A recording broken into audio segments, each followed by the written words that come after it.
Hello everybody. So here's a quick little video I just wanted to do because I got some new figures in this weekend, and I did a little modifications on one of my Dark Templars. So here we go. I got my blue Hagnons in. Man, that is an awesome freaking figure. Yeah, and God bless him, and he stinks a little. But what are you gonna do? You know what? I still love him, even though he stinks. It's all right, but he's already, the smell has dissipated a bunch from when I first cracked him at the package. But the funny thing is, he smelled like a skunk. I thought that the Mephitor, whatever the heck, the Stinkor tribute guy, he should have smelled like the skunk, you see. Anyway, I digress. So I got them two guys. I love them. I got this there, the Liegi guy. I hope I'm pronouncing it right. I don't know. I'm new. Forgive me.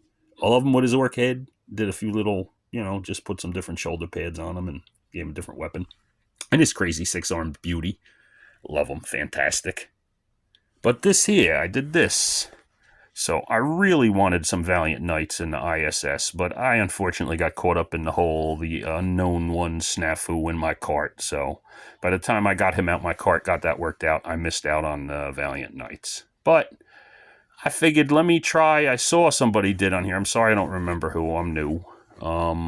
They showed how you could mod it, and I says, hey, I know that technique. I did that all the way back in the 80s. I was doing that on, I think the first time I ever did that mod of shaving off a little bit of the back of the knee so you can get the knee to bend more. Because you see, this guy's like bending more than 90 degrees here now. And I just hollowed out the back of the knee a little bit, just enough. I did it on the elbows too. That's why they're bent more.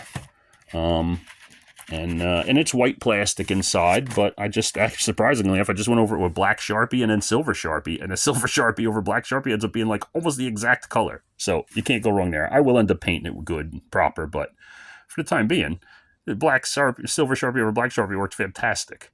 Again, I was saying, so I did that in the 80s. I did that on my 3¾ inch Buck Rogers figures. It was the bad guy, one of the guards, the ones with like the samurai helmet look. Well, they had this awesome armor, but because they had a big bulky ridge on the back of their like boot behind the knee, their knees hardly bent. So as a little kid, it was one of the first times I think I was 8 or 10. I had my dad let me use his Dremel, and I Dremeled the back of the legs out so he was more posable. And that's probably how a good majority of this whole ride as an artist here started, from modifying that little G.I. Joe guys, the 3¾ inch ones. I was melting holes in them with a pin to look like bullet holes. That was nuts. But there you go. So just a quick vid, show some new guys, show some mods for him for posability, and just to profess my love for these figures, man. So much fun with these guys. So happy to be a part of this whole thing here. In the last month now, I got 30 figures in-house. I got another 30 figures coming from the ISS and from some retailer purchases, and I'm addicted heavily, but I love it. So there you go. Thanks for looking.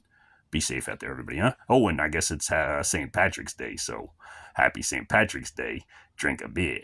Later.